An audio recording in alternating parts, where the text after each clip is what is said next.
follow him in Esper, he's always playing Planeswalkers, and this Planeswalker package, looks very Shaheen-esque. However, we've got a Siege Rhino that is turned sideways. We see that Jessup does have 6 lands in play. Now here is a Sorin here from Joseph Bass, so he will tick that up before passing the turn back over to Jessup. Now, a big part of Bass's plan is actually 4 Despise and 4 Thoughtseize. Yep. He's got an awful lot of discard, but very little permission, just Disdainful Stroke in the main deck as far as permission goes. And that's really how he's planning on fueling his Treasure Cruises and Dig Through Times. This is a very innovative approach to Esper control.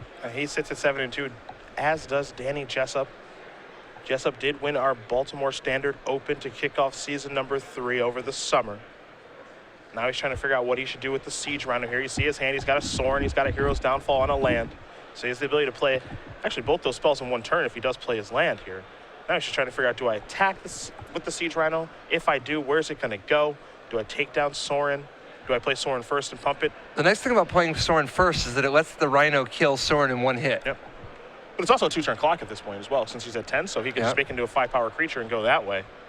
Yeah, if he wanted, downfalling the Sorin and pumping with his own Sorin, that's the fastest way to end the game. He's gonna play Sorin. It's gonna start at 4. And we'll notice Bass has been having a little bit of mana issues this game. He's at 4 mana versus Jessup's 7. Maybe some color issues too. He only has 1 blue source of mana there and a Dismal Backwater, and then 3 copies of Temple of Silence. Jessup going to tick up the Siege Rhino. Siege Rhino is going to take down the Sorin. So Jessup's going to go up to 20. You'll see the life totals will be 20 to 10. He'll pass with just a Hero's Downfall in his hand. Bass will draw a card. There's a Disdainful Stroke over there, but all he can do is pass back. Jessup going to untap those 4 lands he used for Sorin. He'll draw a card. It's a copy of Llanowar Waste to go along with that Hero's Downfall. Now the question here is, do you tick up the Sorin and attack for 5, make it a 2-turn clock, or do you take it down? Well, even if you tick it down, you're still on a 2-turn clock. So I don't hate ticking it down because the ultimate is definitely not that, not a particularly important piece of the puzzle. The only reason to not tick it down, though, is because of the fear of an end to hostilities. Bass is stuck on mana. It would make sense that he has an end to hostilities in his hand. 3 in his main deck. Jessup trying to figure out exactly the best way to use his Planeswalker.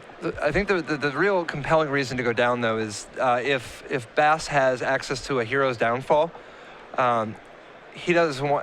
Jessup doesn't want to have his entire offense blunted. There's a Plains. You called it. There is End Hostilities. That's going to clear everything away. So a timely top deck there for Joseph Bass. Jessup's going to sacrifice his fetch land, get a land out of his deck. Hopefully increase the chances of him drawing a better card here. Sacrificing Heath to go get a Forest. He's down to 19. 19 and 6 for the life totals.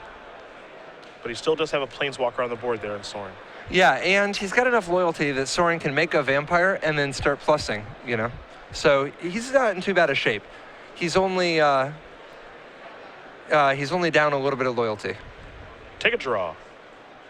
Temple of Malady.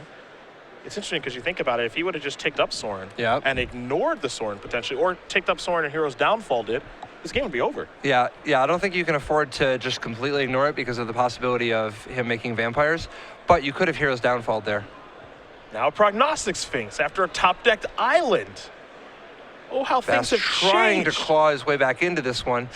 Oh, and this is going to be game, right? That Siege Rhino. The combination of Hero's Downfall tapping the Sphinx, the Sorin plussing making the Vampire do 3, and then Siege Rhino getting in for the last 3. This is likely to be all she wrote. As long as he sequences his spells in the correct order, this should wrap things up. He's asking himself, what could Bass have for 1 mana that could disrupt this? He's going to discard that, tick this up, get you for 3, play a Siege Rhino, and that is going to do it. Danny Jessup is going to win this match here over Joseph Bass. 2 games to 1, timely Siege Rhino. Advancing to 8-2. Yep. Excellent record. For Jessup, I don't think Open Series points are going to get him into things. He's outside of that window, so he's going to have to win it. Yeah, I was going to say, he's playing for the 1 slot. Yep.